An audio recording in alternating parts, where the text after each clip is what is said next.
Hello students, let us continue with our next topic. As you can see on your screen, it's the topic related to producers' behavior. Some of the topics that we have been analyzing were related to the consumer behavior, wherein we analyze about the utility analysis.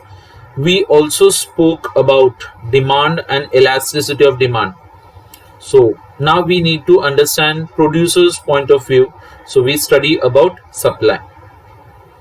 So in the study of economics जितना demand important होता है उतना ही हम लोग supply को भी important मानते हैं. So supply is a very important concept of microeconomics. तो what exactly do you mean by the word supply? So it's nothing but the total amount of any particular commodity और a service which are available to the seller to sell in the market. उसको हम लोग supply करके refer करते हैं यहाँ पे. So total amount of goods and services which are available for sale at any specific period of time is known as supply. अच्छा, अगर हम लोगों को सप्लाई के कॉन्सेप्ट को अच्छे से समझना है तो हम लोगों को तीन अलग अलग कॉन्सेप्ट्स को समझना पड़ेगा यहाँ पे. So we try to understand what is the meaning of total output, then we study what is stock, and then we will try to understand what is the meaning of supply. अच्छा, now as far as total output is concerned, जहां तक total output की बात है तो we all are aware that total output means the total quantity of goods which are produced. मतलब at any particular time or at any particular period of time कि कितना quantity total produce किया गया है उसको हम लोग यहाँ पे total output करके रिफर करते हैं. So we all are also aware that production will lead to consumption. So production, अभी आपके सामने सवाल आता है कि like sir what do you exactly mean by production? The production actually means the conversion of input into output. So it's a process by which the raw material is converted into finished goods or final goods. उसको production करके बोलते हैं. तो production में से क्या मिलता है हम लोग को? Total output. अच्छा, अभी जैसे टोटल आउटपुट की बात करेंगे then we come to understand what exactly is the meaning of total stock. Total stock हम लोगों को पता है, stock when we refer to stock we are referring to the stock of finished goods. तो at any particular point of time हमारे पास कितना quantity एक कमोडिटी का अवेलेबल होता है एक सेलर के पास, उसको हम लोग स्टॉक करके रिफर करते हैं. And we need to understand कि स्टॉक का मतलब होता है it is nothing but it is a potential supply. क्या बोलेंगे उसको हम लोग? पोटेंशियल सप्लाई, क्योंकि स्टॉक में से सप्लाई ओरिजिनेट होगा. तो अगर हम लोग को स्टॉक इंक्रीज करना है तो आपको क्या करना पड़ेगा? प्रोडक्शन को इंक्रीज करना पड़ेगा. So if we increase production तो ध्यान रखने का stock can also be increased. अच्छा, अगर हमारे पास सप्लाई मतलब लाइक अगर हमारे पास स्टॉक अवेलेबल नहीं है तो supply is supply possible? No, without stock supply won't be possible. And we also need to understand that कि स्टॉक सप्लाई से ज्यादा हो सकता है. So normally stock can exceed supply, लेकिन स्टॉक इज जनरली फिक्स्ड और उसको बदलना शॉर्ट टर्म में थोड़ा आसान नहीं होता है. हाँ, लेकिन जहां तक कुछ गुड्स होते हैं ना जिसको हम लोग बार बार यूज कर सकते हैं, they are called as perishable goods. क्या क्या आता है उसमें स्टूडेंट्स? Milk, fish. हाँ, तो ध्यान रखने का वहां पे stock can exactly be equal to supply. लेकिन जब ड्यूरेबल गुड्स की बात आती है तो ध्यान रखने का स्टॉक ज्यादा होगा, सप्लाई कम होगा, तो stock will exceed supply. This. अच्छा, और जो तीसरा अपना इंपॉर्टेंट कॉन्सेप्ट है दैट इज सप्लाई, जिसके बारे में हम लोग ये पूरे चैप्टर में ही बात करने वाले हैं. So supply it's a very relative term. It will always be expressed with reference to price, time and quantity. तो जब भी आपको सप्लाई के बारे में बात करनी है तो ये तीन चीजों के ऊपर आप ध्यान रखोगे. So supply means the different quantity of goods and services which a producer is willing and able to supply at different prices during a given period of time.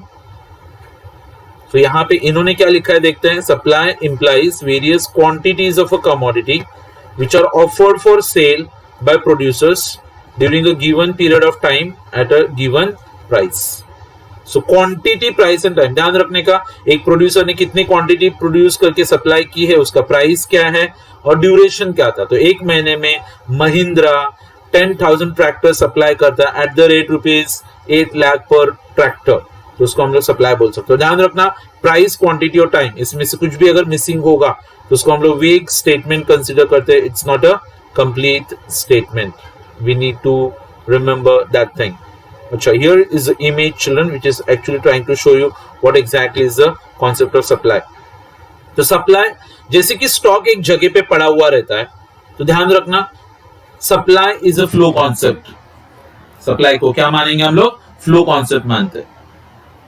तो supply basically tries to talk about the quantity of a commodity which a firm will produce and offer for sale in the market. मतलब producer ने कुछ चीजें produce की है और उसको उसने मार्केट में बेचने के लिए ऑफर किया हुआ है at a particular period of time.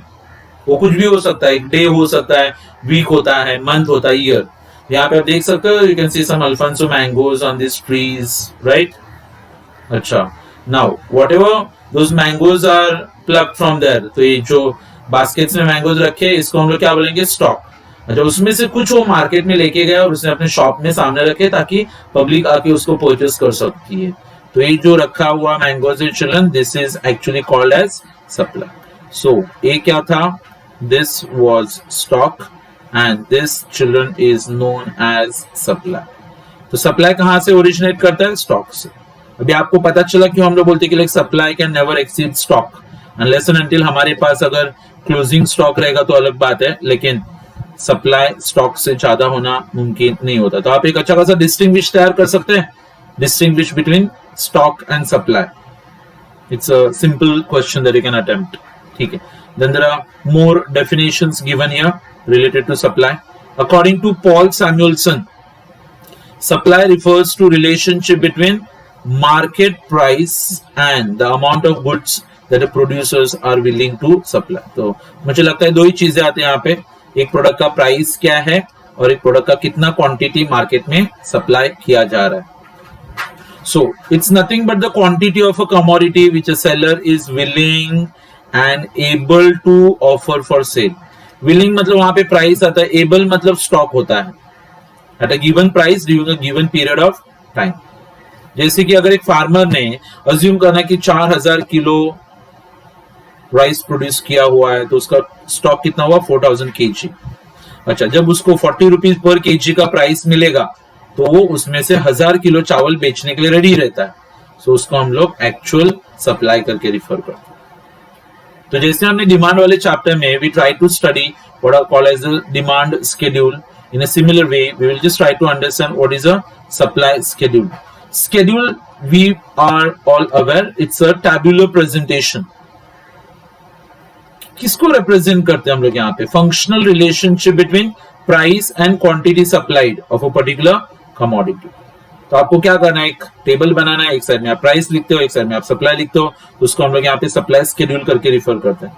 But supply schedule could take two different forms. One is known as individual supply schedule, जहां पे एक व्यक्ति, एक प्रोड्यूसर कितना अलग अलग क्वांटिटीज अलग अलग प्राइस पे अलग अलग टाइम पे बेचने के लिए रेडी है और एबल भी है, उसको हम लोग यहाँ पे इंडिविजुअल सप्लाई शेड्यूल करके रिफर करते हैं। So can we just have a look at this individual supply schedule children? Yes, price लिखा हुआ है यहाँ पे per kg, यहाँ पे सप्लाई लिखा है। सो 10 रुपीज पर kg रहेगा, तो ध्यान रखने का 100 kg का सेल सप्लाई हो रहा है, 20 रुपीज में 200 kg, 30 रुपीज में 300 kg, 40 रुपीज में 400 और 50 रुपीज में 500।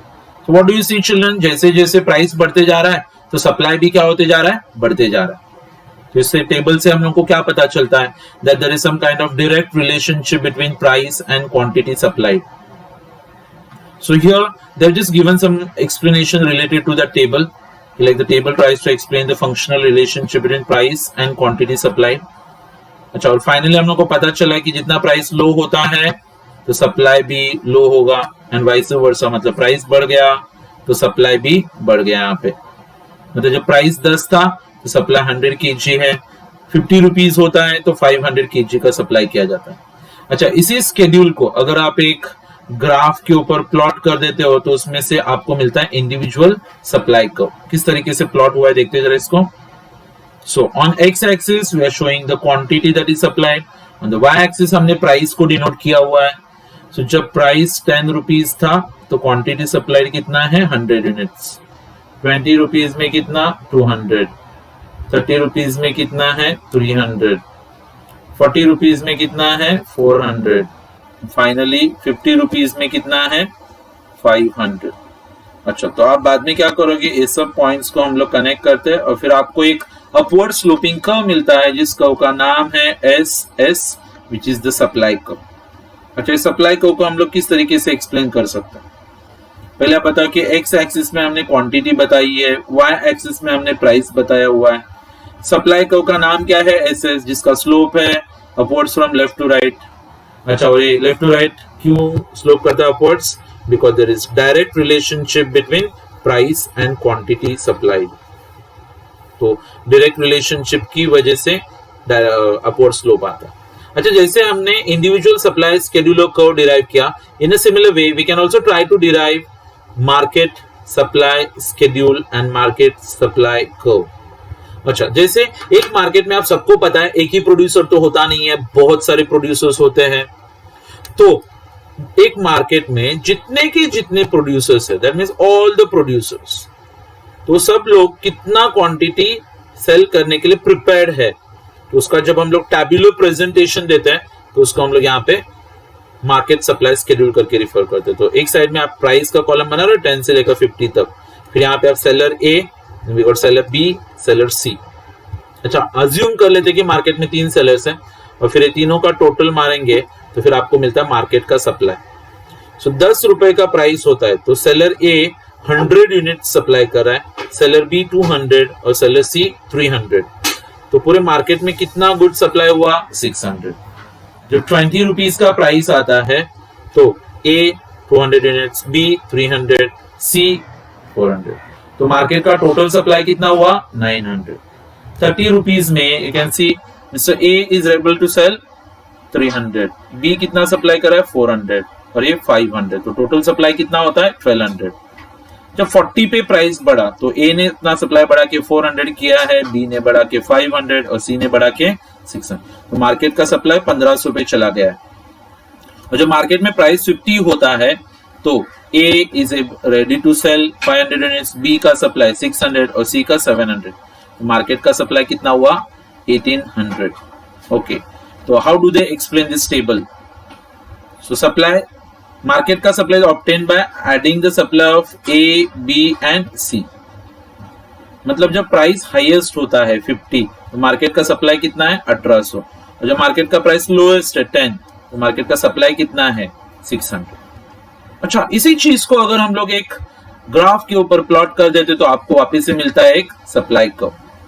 सो जब 10 है तो मार्केट का सप्लाई कितना है 600, 20 पे कितना है 900, 30 पे कितना है 1200, 40 रुपीज पे 1500 और 50 रुपीज पे it is 1800।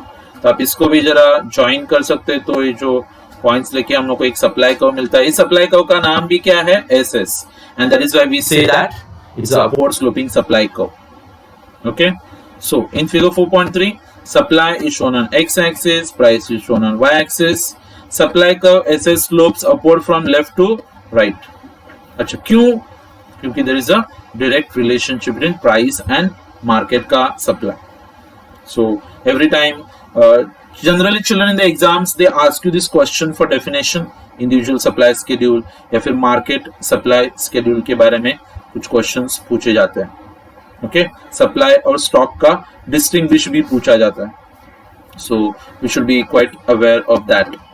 Now when we understood the different concepts of supply we come to a very important point.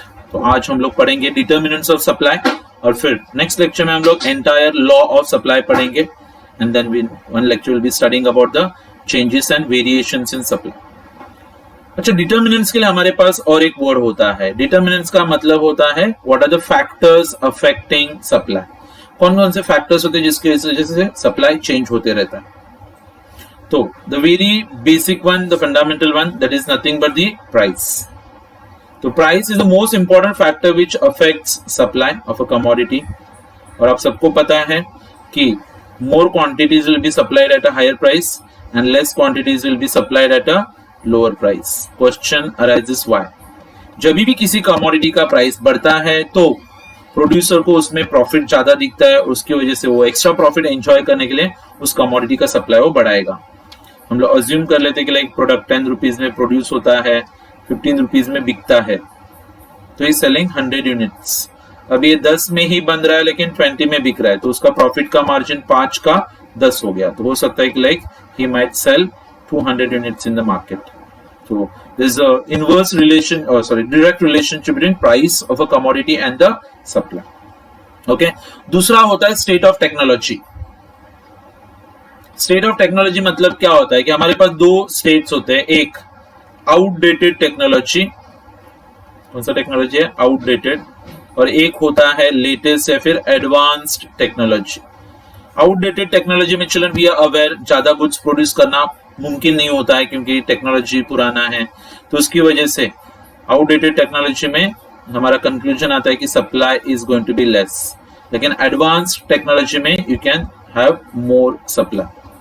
YouTube पे जाके अगर हम लोग कुछ वीडियोस देखेंगे तो आपको पता चला पुराने जमाने में जब क्लॉथ मैन्युफैक्चर होता था तो ऐसे कुछ एक फ्रेम आता है, हाथ मार्क बोलते हैं हैंडलूम्स, फिर उसको थ्रेड ज्वाइन करने का, और शटल आता है दिन भर ऐसे मूवमेंट करते रहने का, 1-2 मीटर क्लॉथ गलती से बना सकते हो लोग.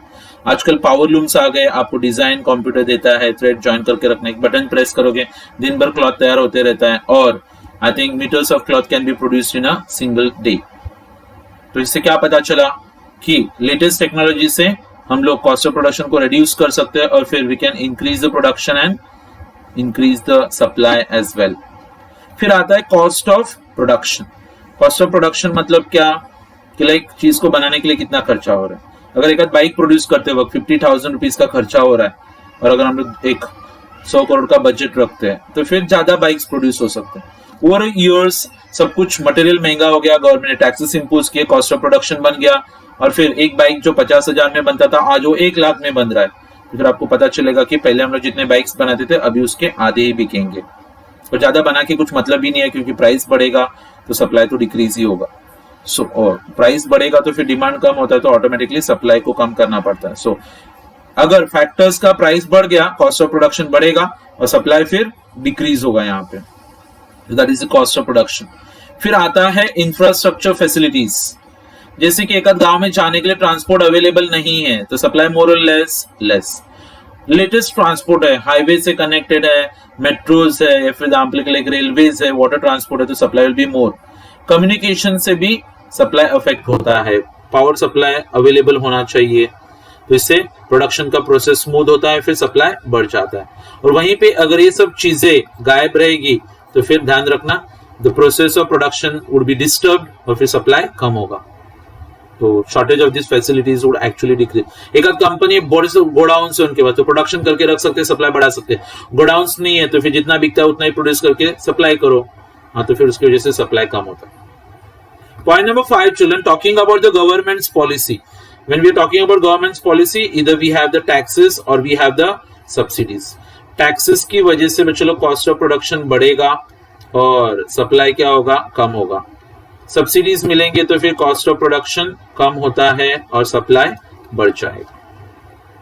मतलब government will come up with some unfavourable policies, तो ध्यान रखने का सप्लाई डिस्करेज होगा, सप्लाई कम हो जाएगा. जैसे कि taxation, subsidies, okay, industrial policies होते हैं, या तो प्रोडक्शन को एनकरेज करते हैं फिर डिस्करेज करते हैं.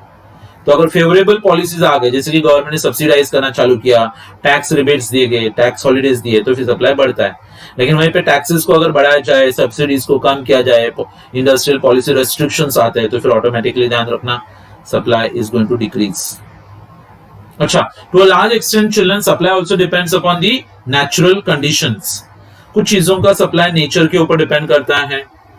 जैसे कि किसी साल अगर अच्छा मॉनसून आएगा और फेवरेबल क्लाइमेटिक कंडीशंस रहेंगे तो मुझे लगता है कि लाइक अच्छा प्रोडक्शन आएगा, अच्छा हार्वेस्ट आएगा, तो supply of agriculture products will increase.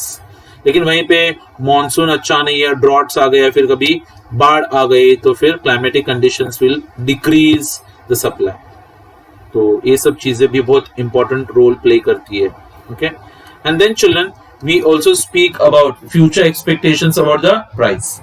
अगर मैं एक सेलर हूं, अगर ये चैप्टर आपको अच्छे से समझना है तो आपको खुद को एक प्रोड्यूसर मानना है, एक सप्लायर मानना है।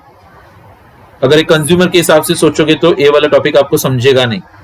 अगर मुझे लगता है कि मैं जो प्रोडक्ट बेच रहा हूं उसका फ्यूचर में प्राइस बढ़ेगा, मेरा एक्सपेक्टेशन है कि प्राइस बढ़ेगा, तो आज मैं उस चीज को कम सप्लाई करता हूँ। आज मेरे पास बहुत सारा गोल्ड है, लेकिन मुझे पता है कि 2 दिन के बाद गोल्ड का प्राइस बहुत बढ़ने वाला है, तो आज अगर कोई आएगा तो उसको मैं होल्ड पे रख सकता हूँ। लेकिन अगर मुझे लगता है कि लाइक फ्यूचर में मेरा एक्सपेक्टेशन है कि प्राइसेस कम होने वाले हैं, तो फिर आज मेरा सप्लाई बढ़ेगा। मुझे लगता है कि like the entire share market children works on this concept, कि अगर मुझे लगता है कि फ्यूचर में मेरी कंपनी के शेयर्स के प्राइसेस बढ़ने वाले हैं, तो आज मैं बेचूंगा नहीं। मुझे लगता है कि फ्यूचर में मेरे शेयर के प्राइसेस कम होने वाले हैं, तो आज मैं उसको बेच डालूंगा। So there is a inverse relationship that we can observe that. Okay, and then finally there are some other factors as well. Let's try to analyze them. Nature of the market. Nature of market मतलब market में children या तो monopoly होता है। What is monopoly? Entire market one seller, तो supply is going to be less. और एक दूसरा मार्केट होता है जहां पे we can observe that there is perfect competition. Perfect competition मतलब क्या होता है? There are large number of sellers. क्या बोल सकते हैं? Large number of sellers. तो ऑटोमेटिकली वहां पे आपको देखिएगा कि supply is going to be more, वहां पे सप्लाई ज्यादा आएगा। So perfect competition, supply is going to be high.